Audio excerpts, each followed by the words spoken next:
औलाद हुई उनको, और औलाद से औलाद बढ़ती गई बढ़ती गई बढ़ती गई, इतनी सृष्टि बन गई। आज भी भगवान बेचारा कायम है अपनी प्रण पर। बोलता है अभी अभी तुम मेरे सामने बैठे हो, अभी निरीक्षा हो जाओ, मैं तुमको तुम्हारी सब इच्छित वस्तुएं दूंगा, तुम कुछ इच्छा नहीं करना। भगवान दे रहा है सबको, तुम नहीं भी मांगो। बच्चे ने नहीं मांगा, दूध उसके लिए तैयार है, पैदा होते ही तैयार है, लेकिन बड़ा होते होते इच्छाएं शुरू कर देता है। गेंद चाहिए, खिलौना चाहिए, स्कूल चाहिए, किताब चाहिए, कॉपी चाहिए, चाहिए में फंसा। फिर बड़ा हुआ, शादी किया, औरत चाहिए, बच्चा चाहिए, फंस गया। अभी वापस गुरु कहता है फिर से निरीक्षा हो जाओ, कुछ नहीं चाहिए, अभी छूट जाओगे। अब भी छूट सकते हो, तुम्हारे हाथ में, तेरे हाथ में है जीवन बनाना, हीरा कौड़ी के लिए न लुटाना। कौड़ी माना ये सब विषय सुख, माया के सुख। कितने ही लोग हैं, तृप्ति आएगी क्या? राजा ययाति उदास बैठा था एक दिन, बेटे ने कारण पूछा, बोला अभी तो वृद्ध हो गया हूं, रानियां भी हमारी बुढ़ी हो गई, अभी मैं ये संसारिक सुख नहीं ले पाऊंगा। इसीलिए उसको रोना आ रहा था। तृप्ति तो आती नहीं, आप भय बुढ़े तृष्णा भई जवान, बाहर से जितने भी सुख लेंगे, लेते रहेंगे लेते रहेंगे लेते रहेंगे, कभी तृप्ति नहीं आएगी। उसको भी तृप्ति नहीं आई। बेटा होशियार था, उसने अपनी जाननी बाप को दे दी, वो बुढ़ा हो गया। पहले ऐसा हो सकता था, इतनी रिद्धियां सिद्धियां थी, उसने अपना यौवन उसको दे दिया और खुद बुढ़ा हो गया। उसके हिस्से के भी सुख, बेटे के हिस्से के सुख भी बाप ने लिए, लेकिन तो भी तृप्त नहीं हुआ। बाहर से तृप्ति किसी को भी आज दिन तक नहीं आई। यहाँ वाजिद अली शाह था, उसने 365 शादियां की। जितने साल के दिन होते हैं ना, 365, उतनी उसने रानियां की। हर रानी के पास एक दिन जाता था, साल भर बाद एक रानी का नंबर आता था, लेकिन फिर भी अतृप्त। मुगलों ने अपना शासन गंवा दिया। किस तरह से? ऐश अशरत में फंस के, नाच गाना ये वो सब, पार्टी शार्टी, सारा राज्य उनसा वो ले गए अंग्रेज। जब देखा ये विषय सुख में फंसे पड़े हैं, ताकत खत्म हो गई। जो शक्ति तुम संग्रह करते हैं वो शक्ति गंवा देते हैं, तो फायदा क्या? दिन भर मनुष्य कमाता है, धन कमाता है, धन कमाने के बाद क्या करता है? परिवार को पालना, परिवार को पालता है, औरत को खिलाया, बच्चे को खिलाया, खुद खाया, ताकत हुई। फिर उसी ताकत को खर्च कहाँ करता है? विषय सुखों में। विषय सुख लिए सारी ताकत। ऐसे ही जो मन है तुम्हारा, उसका भी ऐसा ही नेचर है।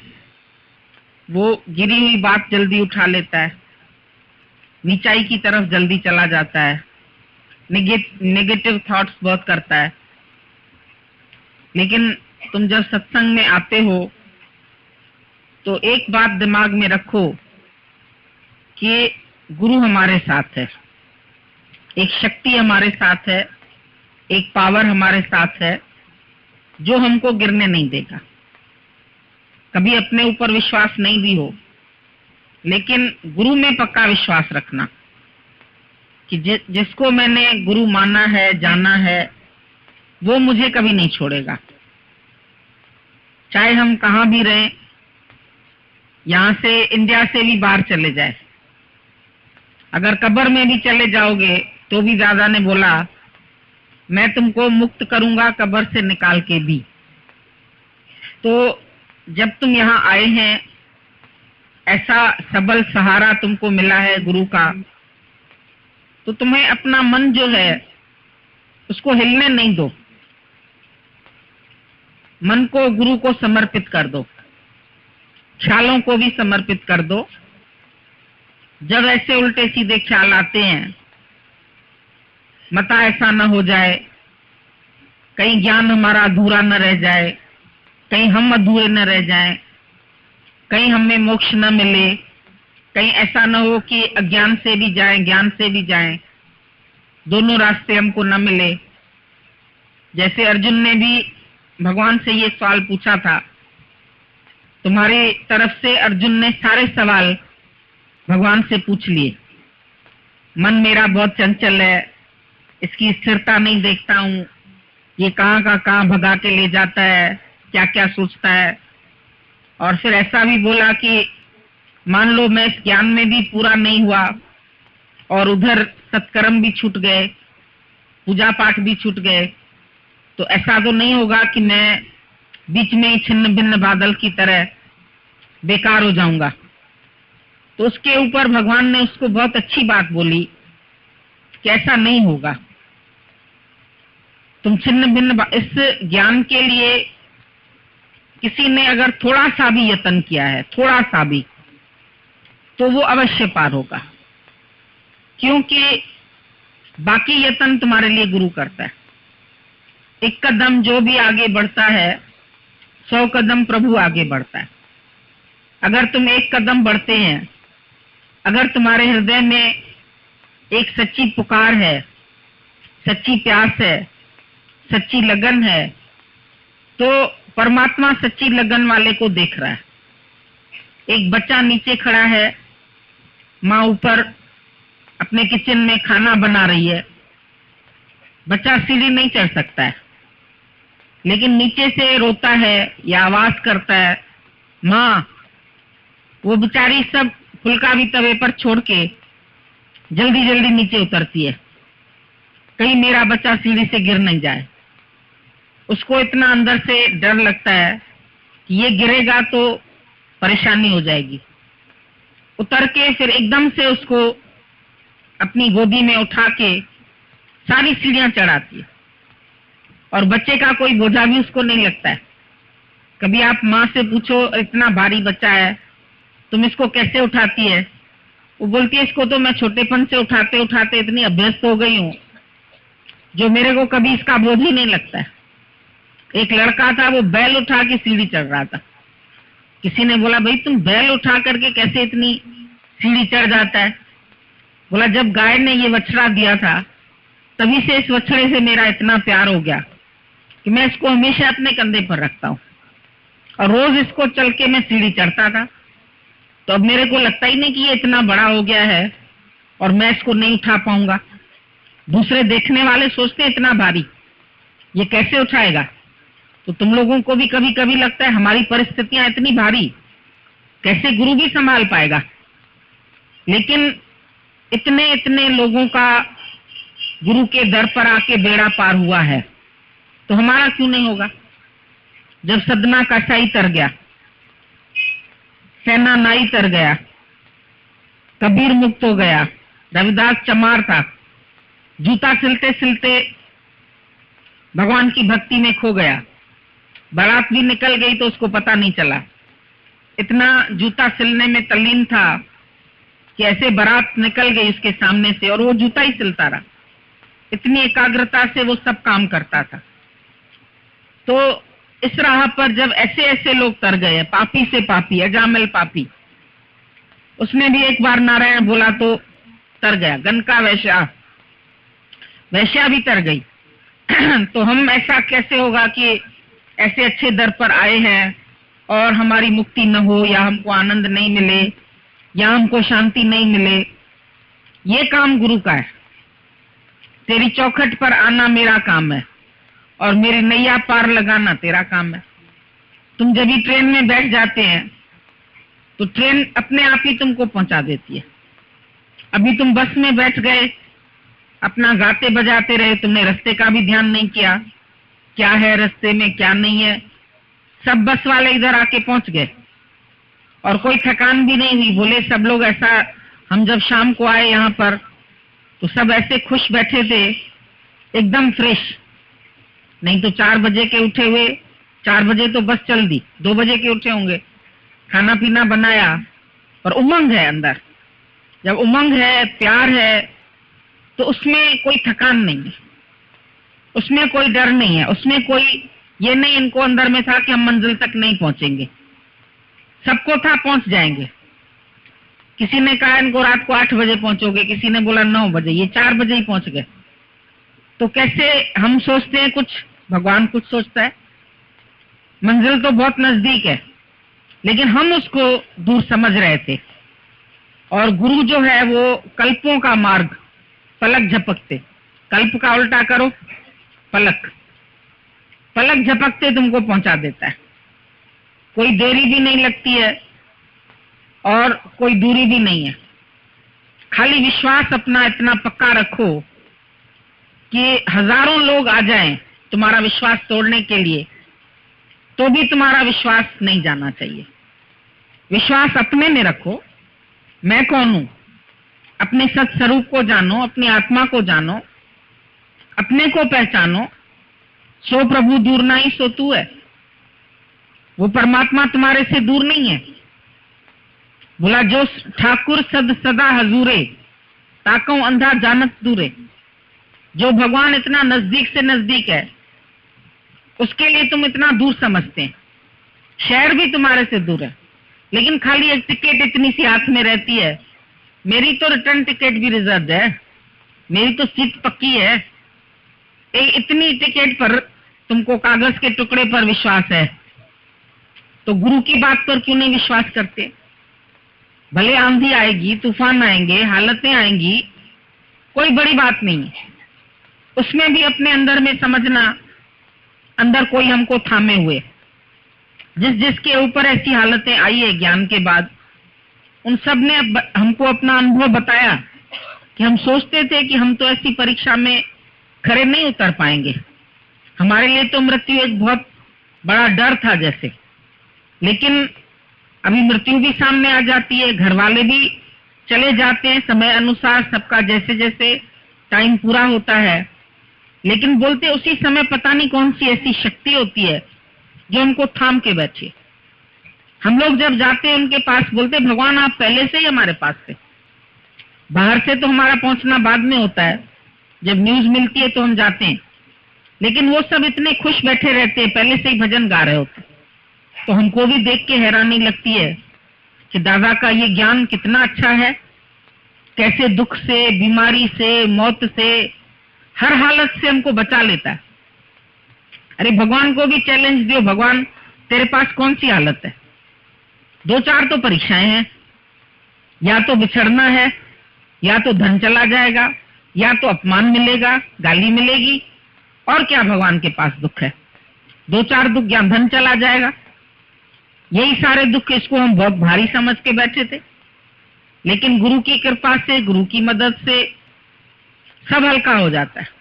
साथी हाथ बढ़ाना, एक अकेला थक जाएगा मिलकर बोझ उठाना। और खास हमारे सत्संग की सबसे बड़ी बढ़ाई यही है कि किसी के ऊपर भी थोड़ा सा भी कष्ट आता है तो हरेक उसको खुश करने में लग जाता है। एक भी कोई रोती हुई सूरत आती है तो सारे ही सोचते रहे इसको क्या कष्ट है, ये हमारे साथ बैठे, हम इसको हंसा देंगे। कभी चुटकुला बता के हंसाएंगे, कभी ज्ञान की पॉइंट्स बताएंगे, कभी भजन बताएंगे, कभी कुछ बताएंगे, किसी तरह भी हंसे, हंसना आ जाए इसको। गुरु हमारा रोना बंद करा देता है। किस लिए रोते हो? लाए क्या थे जो लेके जाना है? तुम्हारा है ही क्या? अभी तक तो फायदे में ही हो, जो कुछ है तुम्हारे पास। मेरा ये न चला जाए, मेरा वो न चला जाए। कोई साथ लाए थे? बेटा बेटी साथ लाए थे, धन दौलत साथ लाए थे, मकान अपना साथ लाए थे, मोटर गाड़ी साथ लाए थे, क्या लाए थे? खाली हाथ आया था बच्चा, और खाली हाथ जाता है। तुम भी खाली हाथ जाएंगे। अभी बोलते हैं हमारी इतनी मिल है, हमारे इतने दुकान है, हमारे इतना घर है बड़ा, हमारी इतनी प्रॉपर्टी है। तुम्हारी क्या है? भगवान की है कि तुम्हारी है? तुम्हारे दिमाग में है खाली मेरा है, लेकिन जिस समय शरीर छूटेगा सब चीज यहीं रह जाएगी। कोई न साथ देगा, 2 गज कफन का टुकड़ा तेरा लिबास होगा।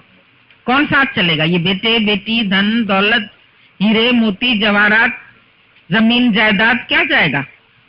सिकंदर ने इतनी कोशिश करी सारे विश्व को जीतूं, उसको सारे विश्व के ऊपर ऐसा था कि मैं राजा बन गया हूं, सारी दुनिया का राजा बनूं। सबको जीता तलवार के बल से। उसके पास कोई मनोबल नहीं था अपना, सारी दुनिया को जीता उसने, लेकिन फिर भी अशांत। जिस समय संसार से गया है, उसने बोला मेरे हाथ दोनों कब्र से बाहर रखना। दुनिया देखे मैं अपने साथ कुछ नहीं ले गया। इतनी खूनरेजी की, इतने लोगों को मारा, इतनी हत्या करी, इतना धन दौलत इकट्ठा किया, लेकिन साथ में क्या गया? कुछ नहीं, एक पैसा भी साथ में नहीं गया। जब ही मर रहा था उसको किसी ज्योतिषी ने बोला था, जब ही तुम मरेंगे तुम्हारे सिर के ऊपर सोने का छट होगा, नीचे चांदी की चादर होगी और तुम प्यासा ही प्यासा मरेगा। वो सोचता था मैं इतना बड़ा राजा, मैं कैसे प्यासा मर सकता हूं। लेकिन एक दिन शिकार के लिए निकला था, अचानक उसको तकलीफ हुई, प्यास लगी, पेट में दर्द, तकलीफ, कोई पास में उसके हकीम नहीं, डॉक्टर नहीं। एकदम से सैनिक जो थे उन्होंने उसको घोड़े से उतारा, जो ढाल थी उसके पास वो बिछा दी, उसके ऊपर उसको लेटाल दिया, जो छत पहना था वो ऊपर पेड़ के ऊपर टांग दिया। और इसको इतनी प्यास, आसपास कहीं पानी नहीं मिल रहा, पछाड़ी तक उसको पानी नहीं मिला और वो प्यासा ही प्यासा चला गया। तो कभी कोई सोच सकता है कि इतने बड़े सारे उसका विश्व का सम्राट बनने के बाद भी कोई प्यासा मरे? प्यासा ही आए और प्यासा ही जाए। बिना ज्ञान हर कोई धोखा ही खाए। उसके पास ज्ञान नहीं है। जिस मनुष्य को संसारिक माया इकट्ठी करने का शौक है, हम सोचते हैं उसको अंदर से परमात्मा का शौक नहीं है। दौलत तो बहुत मिल जाती है, माया तो बहुत मिल जाएगी, पर गुरु ऐसा कहाँ हर बार मिले। गुरु थोड़ी मिलेगा। खाने के बगैर जी सकते हैं, पानी के बगैर जी सकते हैं, लेकिन गुरु के बगैर नहीं जी सकते, क्योंकि गुरु हमारे प्राण है। जैसे प्राणों के सिवाय हमारा जीवन नहीं है, ऐसे गुरु के सिवाय भी हमारा जीवन नहीं। आखा जीवा, गुरु नानक साहब ने भी बोला, आखा जीवा विसरे मर जाऊं। भगवान तुम्हारी महिमा गाता हूं, तुम्हारे शुक्राने गाता हूं, तो मैं जी रहा हूं, पर विसरे मर जाऊं। जिस दिन विसर जाएगा उस दिन तो हम मर ही जाएंगे। भूल गया, सब बर्बादी हो गई। और जब तक भगवान के गुणगान करते रहते हैं तब तक हम जीते, नहीं तो तुम मुर्दे के समान।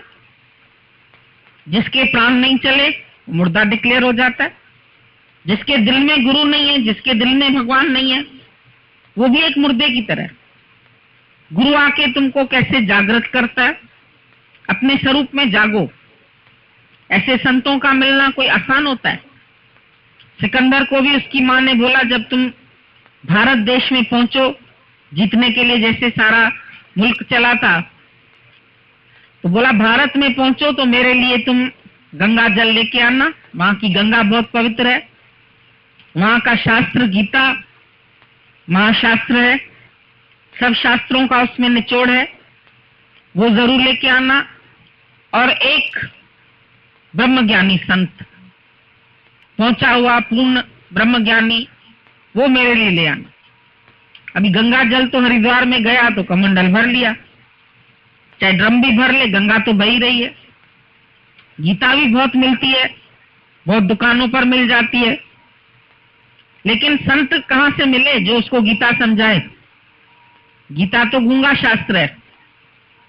गीता को भी समझाने के लिए तो आज का कृष्ण चाहिए, बाइबल समझाने के लिए आज का क्राइस्ट चाहिए, ग्रंथ समझाने के लिए आज का गुरु नानक चाहिए। तो उसको भी गुरु की तलाश थी। गया जब ब्रह्मज्ञानी तो अपना पेड़ के नीचे लेटा हुआ, चलो मेरे साथ, हुक्म। उसको आदत थी हुक्म चलाने की, मेरे साथ चलो। बोला मैं नहीं जाऊंगा तुम्हारे साथ।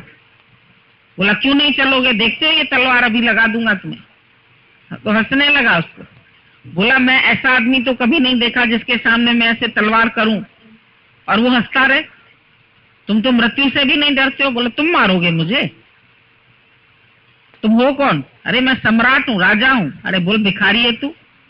इस समय तो तू मेरे पास भीख मांगने के लिए खड़ा है। तू गरजमंद है, मैं थोड़ी गरजमंद हूँ। मैं तो बादशाहों का बादशाह हूँ।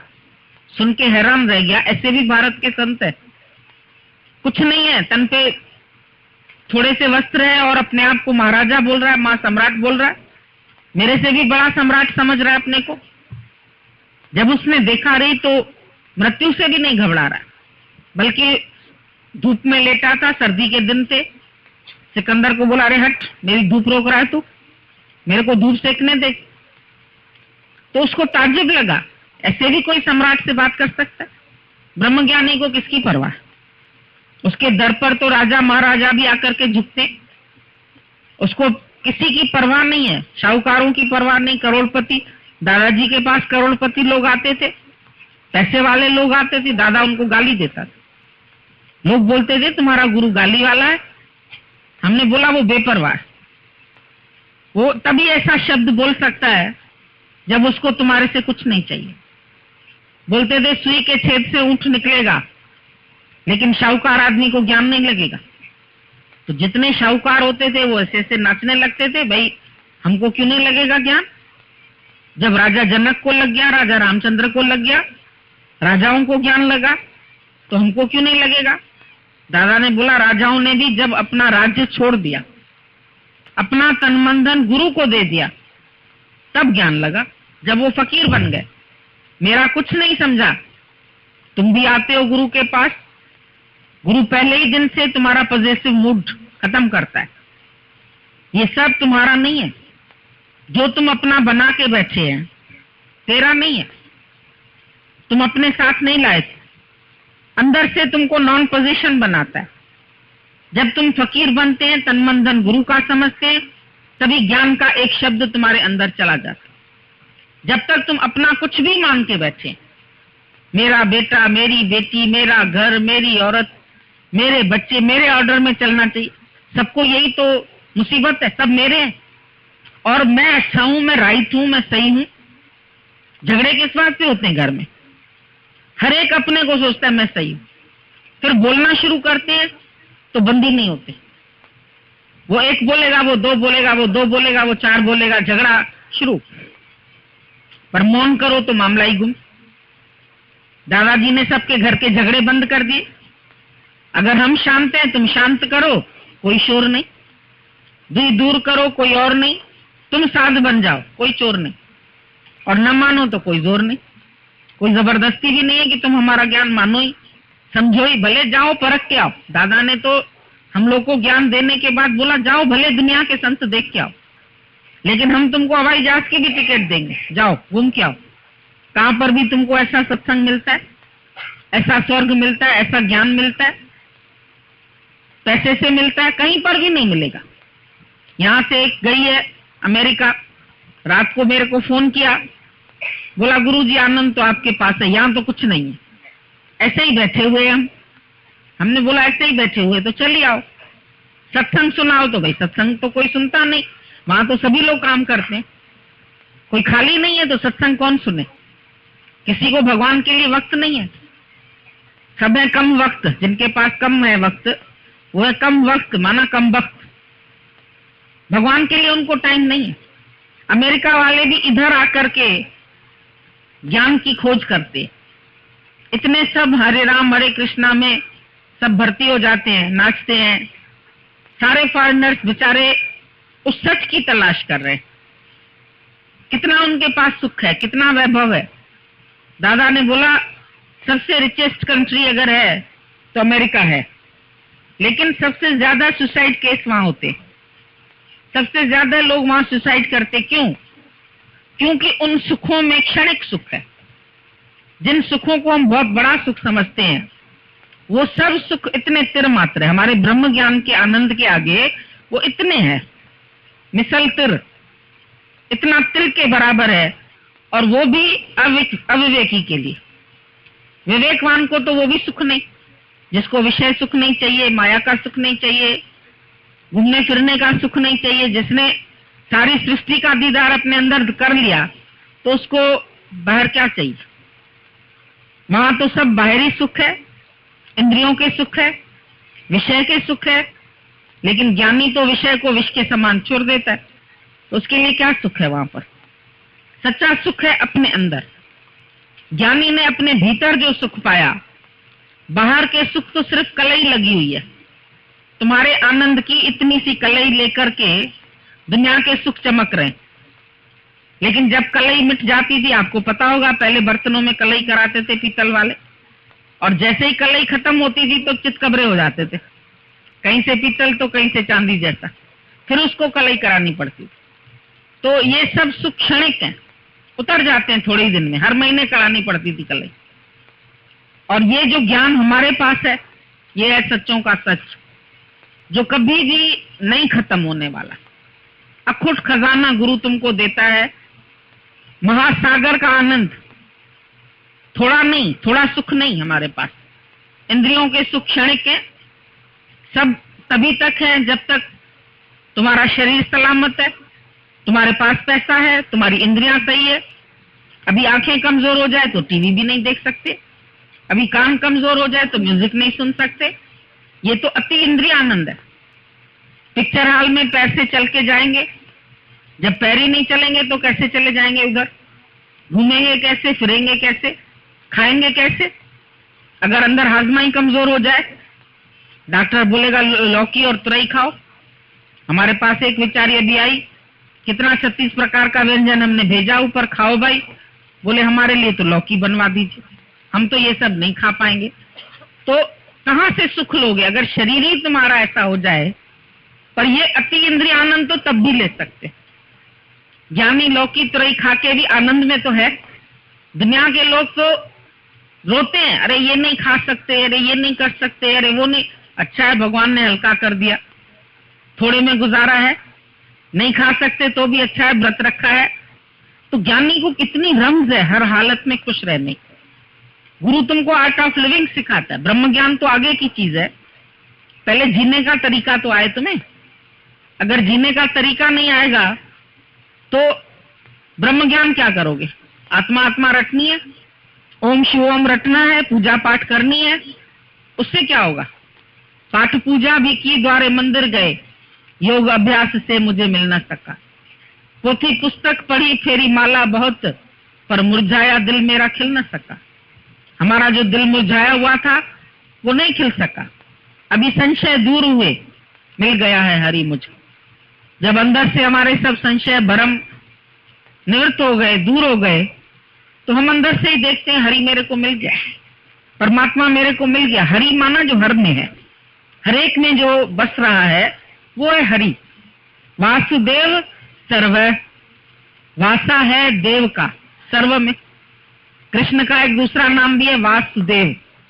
वासुदेव माना जिसका वास सब में। वासुदेव सर्व, सर्व में वासा। देखो ना, तुम शरीर देखते हैं, नाम रूप देखते हैं, फिर मेरा बेटा चला गया, फिर मेरी बेटी चली गई, फिर गुरुजी हम बड़े दुखी हैं, वो हमारा कहना नहीं मानता। तुम अनकंसर्न हो जाओ, माने नहीं माने, करे नहीं करे, कोई सेवा नहीं करे डबल थैंक यू, कोई करे तो बोलो थैंक यू, नहीं करे बोलो डबल थैंक यू। बहुत अच्छे, हमको भगवान ने आधार से छुड़ा दिया, निराधार बना दिया। काम बोलते हो किसी को, कोई करे थैंक यू, नहीं करे डबल थैंक यू। बहुत अच्छे। अपने बाल बच्चे कहाँ मानते हैं? तुम जब उनको कोई काम बोलो, अरे मम्मी मेरे को तो उधर जाना है, हमारी तो मीटिंग है, हमें तो क्लब जाना है, हमें वहां पहुंचना है, मेरे पास समय नहीं। नौकर को बोलो ला के देगा। नौकर तो मिलेगा पैसे से, पर सच्ची सेवा मिलेगी? आज जो एक ब्रह्म ज्ञानी की सेवा के लिए सब तत्पर रहते, वो सेवा कभी अज्ञान में माँ बाप की कोई करता है?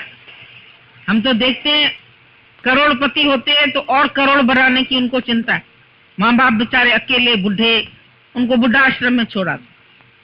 कोई सच्ची सेवा नहीं करेगा। पैसे दे देंगे, ठीक है, पैसा ले लो, पैसा जितना मांगोगे दे देंगे, लेकिन सेवा नहीं होगी। पैसे से तुम्हारे को औरत मिल जाएगी, लेकिन पतिव्रता स्त्री नहीं मिलेगी, जो तुम्हारे कहने में रहे, जो तुम्हारे से सच्चा प्रेम करे, ऐसी स्त्री नहीं मिलेगी। नौकर मिलेगा पर सच्ची सेवा नहीं मिलेगी। सामान मिलेगा पर सुख नहीं मिलेगा। आज साइंस ने इतनी तरक्की की है, क्या सुख नहीं बनाए। 2 घंटे में बंबई पहुंच जाओ, हवाई जहाज में बैठो, अभी चढ़ो, 2 घंटे में पहुंच गए, 1 घंटे में पहुंच गए, आधे घंटे में दिल्ली पहुंच जाओ। इतनी सरलता हो गई है। सब सुख साइंस ने बनाए। एयर कंडीशन बना लिया, तुम घर में हिल स्टेशन का मजा ले लेते। अपना एसी चलाया, सो गए आराम से, मजा आ गया तुमको। फ्रिज बना दिया, हर चीज तुम्हारी खराब होती थी, अभी सही रहती है। ठंडा पानी घर में, बर्फ घर में। पहले शुरू में सोचते थे बर्फ तो कारखानों में बनती है, अपने घर में कैसे बर्फ जमेगी। फिर जाया तो देखा कितनी अच्छी साफ बर्फ घर में मिल रही है। पंखे मिल गए, पहले हाथ से ऐसे ऐसे करते रहते थे, झल्ली चलाते रहते थे, अभी सीलिंग फैन हो गए, कुकर आ गए, गैस आ गई, बहुत तरक्की हो गई। ट्रेन्स बन गई, इतनी फास्ट ट्रेन्स हैं, राजधानी है, खाना भी मिलेगा तुम्हें, उसमें बैठो भी, आराम से पहुंचो भी। कितने सुख साइंस ने बनाए, पर मनुष्य को सुखी नहीं बनाया। सुख के साधन सब बना दिए, लेकिन दुखिया सब संसार।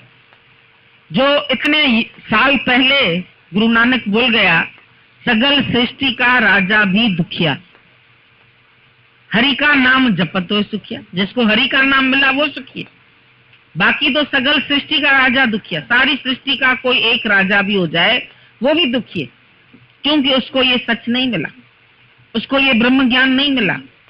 ब्रह्म ज्ञान समान न होए कभी, धन माणिक लाख करोड़ दिया। इस ब्रह्म ज्ञान के समान कोई चीज है?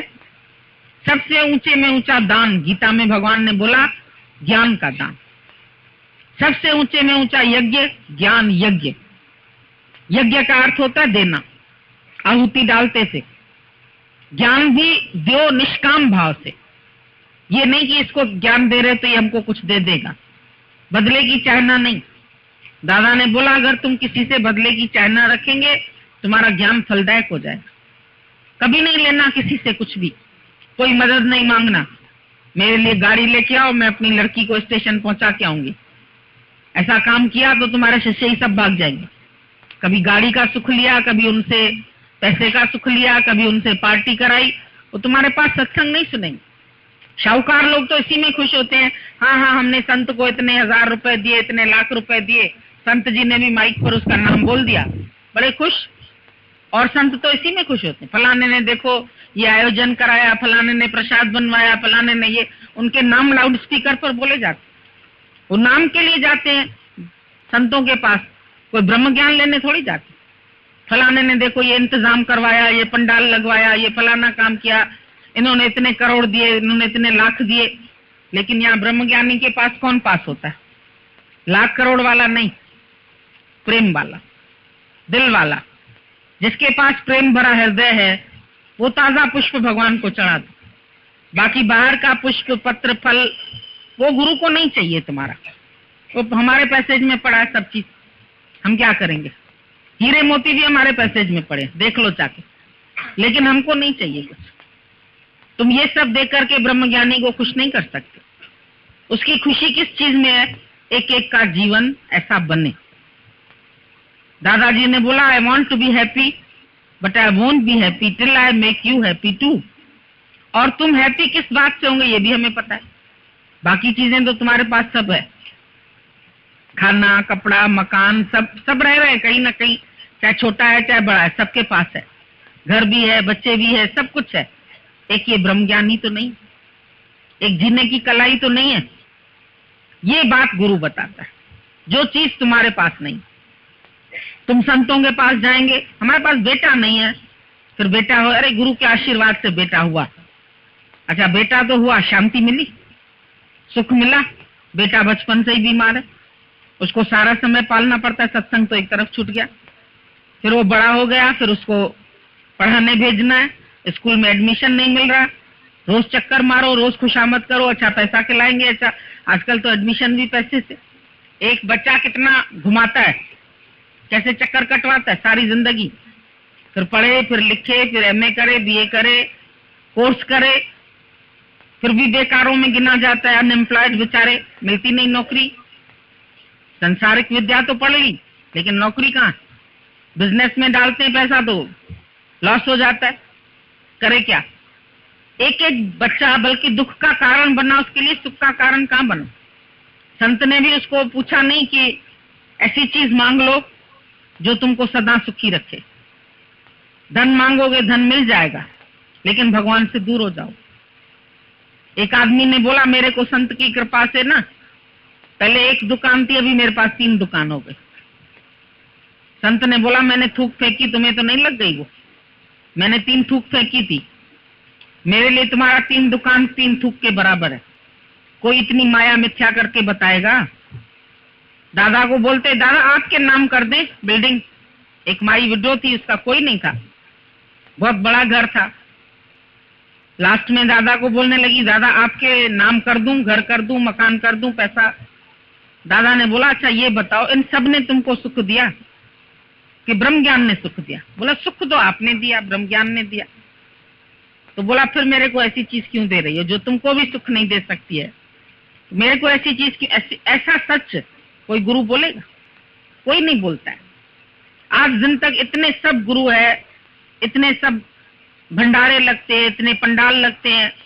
अभी भी तुम हरिद्वार में जाएंगे, इतनी पूजा होगी, गुरु पूर्णिमा है, गुरु के ऊपर कोई साड़ियां रखेंगे, कोई मेवा, कोई मिष्ठान, कोई चीजें, बहुत घर भर जाएगा उसका। होगा क्या? उन सब से क्या होगा? फिर बटेगा, फिर वो प्रसाद लौट के फिर बिकेगा, वो साड़ियां फिर सस्ते दाम में बिकेंगी, या वो किसी को दे देंगे। भाई विधवा के घर शादी हो रही है, चलो इसके लड़की को 4 साड़ी भेज देते हैं। उससे शांति कहाँ? व्यवहार तो बढ़ गया लेकिन मन की शांति तो नहीं मिली। मन की शांति कहाँ पर है ये सच्चा गुरु बता। मन की शांति तुम्हारे ही पास है, मेरे पास नहीं है। फिर मन ब्रह्म, अथिर मन संसार। मन की स्थिरता वही ब्रह्म स्वरूप है, अथिर मन संसार। और मन अस्थिर क्यों होता है उसका भी कारण गुरु बताता है। तुम्हारी अशांति का कारण भी गुरु बताता है। कैसे तुम्हारे अंदर अशांति आती है?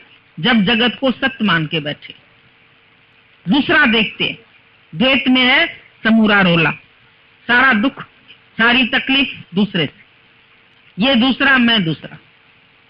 पर सतगुरु सारो जग उदस्यो अवतार, गुरु ने तो बोला अरे ये सारा जगत ही अवतार है, सब भगवान का ही स्वरूप है, सब आत्मा ही है, सब परमात्मा ही है। कैसे गुरु ने हम लोगों को सच्चों का सच बता दिया। आनंद तुम्हारे पास है, शांति तुम्हारे पास है। पूछो तुमको ना आनंद में किसने लाया, अशांत किसने किया? फलाने ने किया। फलाने ने तो शब्द बोले, तुमने लिए क्यों? अगर तुमको कोई गिफ्ट देता है तुम नहीं ले उससे, उसके पास ही रह जाएगी। कोई शब्दों की गिफ्ट देता है, कोई तुम्हारे को गालियों की गिफ्ट देता है, कोई गलत बात कह देता है। मेरे को ना गलत बात के ऊपर गुरुजी बहुत गुस्सा आता है। अपने गुस्से पर कंट्रोल करो। काय के लिए गुस्सा करते? रावण की तरह जलते। क्रोध तो महाअग्नि है, 2 मुंही बला, अपने को भी जलाती है, दूसरे को भी जलाती है। तुम्हारे से अच्छा तो सांप के अंदर जहर है, उसके अंदर जहर है लेकिन वो दूसरे को अगर काटेगा नहीं तो उसको नहीं लगेगा। पर तुम्हारे अंदर अगर जहर है, तुम खाली बोलेंगे ना, दूसरे को भी जहरीला बना देंगे। इतना खराब है ये क्रोध तुम्हारा, कातिल, कोड़ी बना देता है। सब तुमसे नफरत करेंगे। क्रोधी व्यक्ति के पास कोई बैठना नहीं चाहेगा। किसी बात से हमको दुखी नहीं होना है, ये हम गुरु के पास बैठ के कसम खा लें। अधिक से अधिक क्या हालत आएगी, अधिक से अधिक कौन सी बात होगी? गुरु पूछता है तुम्हारे साथ क्या हुआ है? ना तुम्हें किसी ने बेचा, ना तुम्हें किसी ने खरीदा, पर तुम्हारी हालत गुलामों जैसी क्यों है? मैं तो इसके बिना नहीं आ सकती, मेरे को तो ये छुट्टी नहीं मिलती है। हमको कोई बोलते हमको छुट्टी नहीं मिलती, हमने कहा नहीं मिले तुम दे आओ छुट्टी। तुमको नहीं मिलती है, तुम बोलो हम तुमको छुट्टी दे देते, हम जा रहे हैं, क्या करेंगे? कितना पकड़ेगा कोई तुम्हें? फिर गुरुजी घर नहीं आने देंगे, वापस नहीं आने दे, उनका नुकसान। उनको अच्छा खाना नहीं मिलेगा, मेरे घर से क्या जाएगा?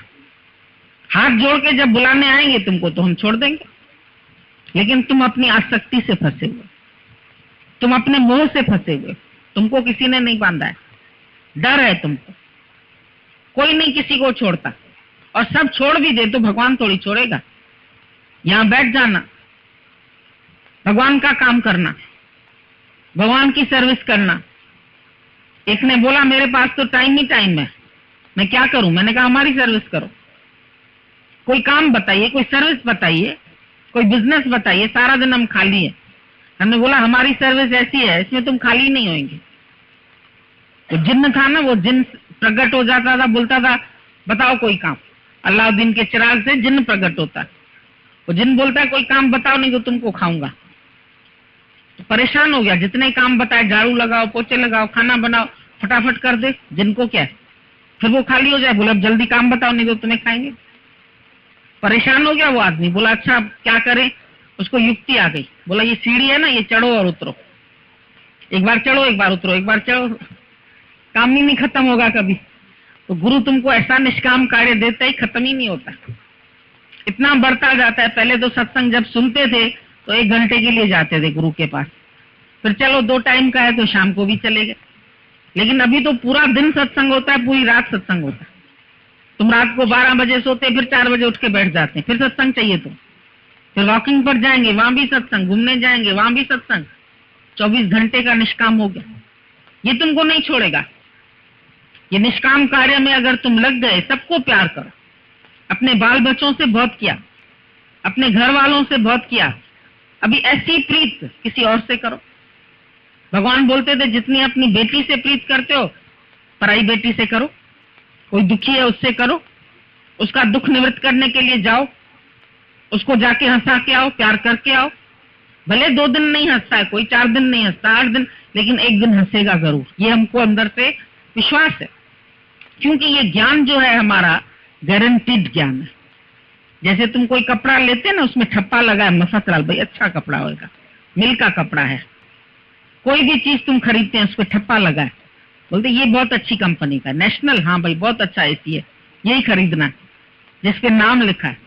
तो हमारे ज्ञान पर भी ऐसा नाम लिखा हुआ है कि कोई भी ये ब्रह्म ज्ञान मन मनाभव होकर के सुने और उसको शांति नहीं मिले या उसका मोक्ष नहीं हो, ऐसा हो नहीं सकता। इतना गारंटेड ज्ञान दादा ने दिया। जो सुनेगा अवश्य उसको फायदा है। ये है टाइम थोड़ा लगता है अपने स्वभाव, अपने संस्कार छोड़ने में, बाकी तो टाइम नहीं, not time but determination is required. निश्चय करो गुरु के पास बैठ के। गुरु बोलता है हम ब्रह्मस्मयी, तुम बोलो यस मैं वही हूं, मैं भी वो सत्स्वरूप हूं। गुरु बोलता है मेरे से तुम एक रत्ती भी कम नहीं है, जैसा मैं हूं ऐसा तू है। भगवान ने तुमको बिल्कुल अपने जैसा ही बनाया। God made man into his own image, own likeness, own reflection. परमात्मा ने तुम्हें बनाया बिल्कुल अपने जैसा, हूबहू। तुम मेरे जैसे हो जाओ, मत पर, हे अर्जुन मत पर, माना मेरी मत तुम्हारी मत हो जाए, मेरी बुद्धि तुम्हारी बुद्धि हो जाए।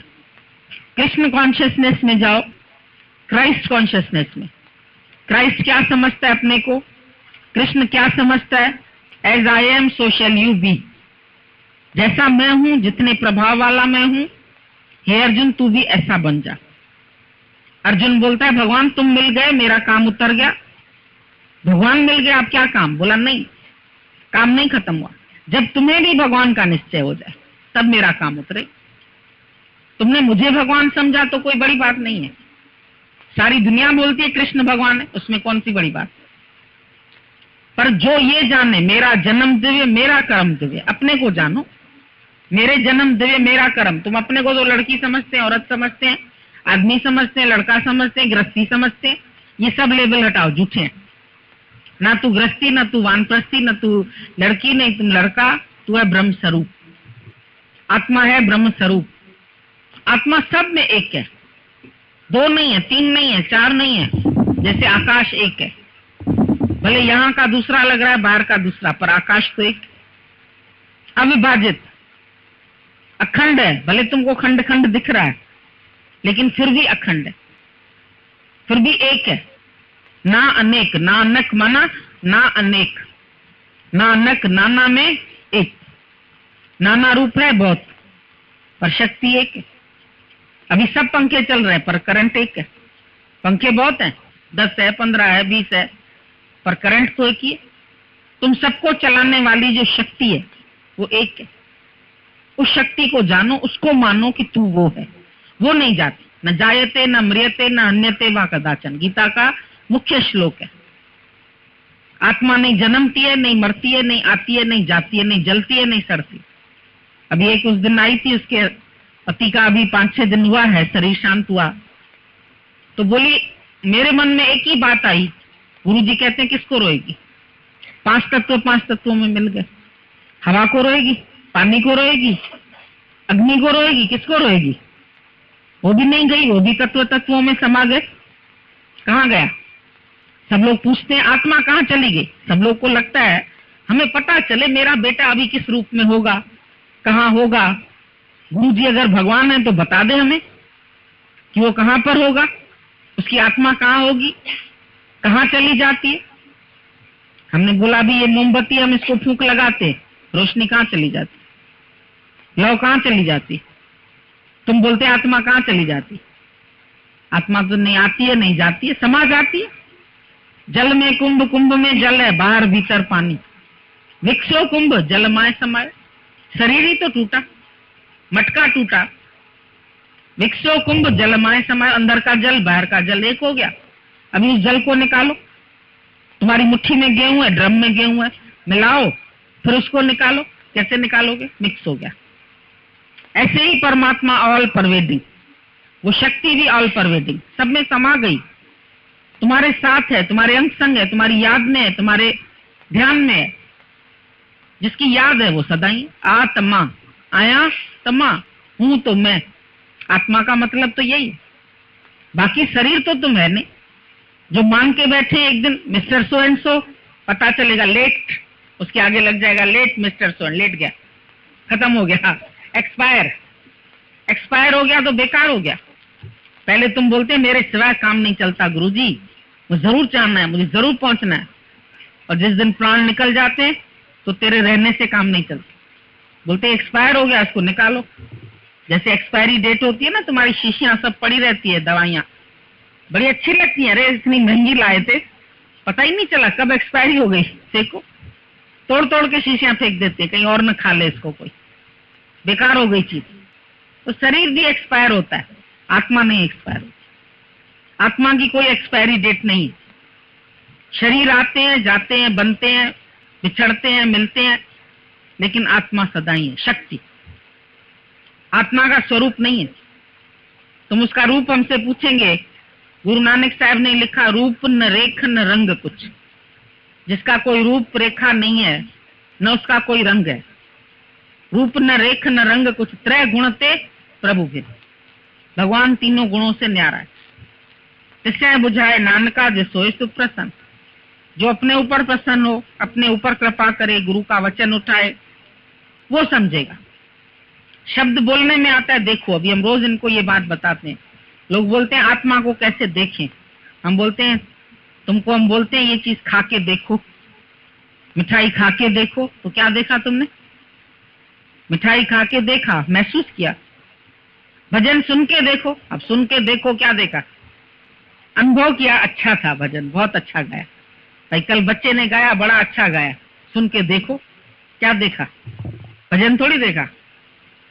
उसका म्यूजिक अच्छा लगा, उसकी आवाज अच्छी लगी। तो ऐसे ही आत्मा देखो, शब्द आ गया, सब में आत्मा है, देखो। अब देखो में क्या देखो? कोई नाम रूप थोड़ी जो देखना, नाम रूप तो नाश हो जाता है हमारे सामने सामने। उसके लिए तो कोई नहीं रोता, वो तो शरीर तुम खुद जाके चार कंधों पर उसको छोड़ के आते, जला के आते। अगर शरीर से प्यार है तो प्रिजर्व करवा लो, बहुत प्रिजर्वेटिव्स हैं। वो पहले मम्मीज बनती थी ना इजिप्ट की, एक रखा हुआ है मुर्दा यहाँ भी अजायब घर में, बहुत सालों पुराना, प्रिजर्व करा के रख दो, डर ही लगता रहेगा जब तक मुर्दा घर में पड़ा रहेगा। जीवित से डर नहीं है, मुर्दों से लोग डरते हैं। हकीकत में डरना तो जिंदों से चाहिए, वो कहीं पकड़ न ले, कहीं चेन न खींच ले। लोग मुर्दों से डरते हैं, कब्रिस्तान से डरते हैं, मसाणे में जाने से। मसाणे में कौन बैठा है जो डरते हो? तो मसाणे में कोई बैठा है? हम तुमको बोले रात को जरा शमशान में जाओ 12 बजे, गुरुजी शमशान में, और कहीं बोल दीजिए चले जाएंगे।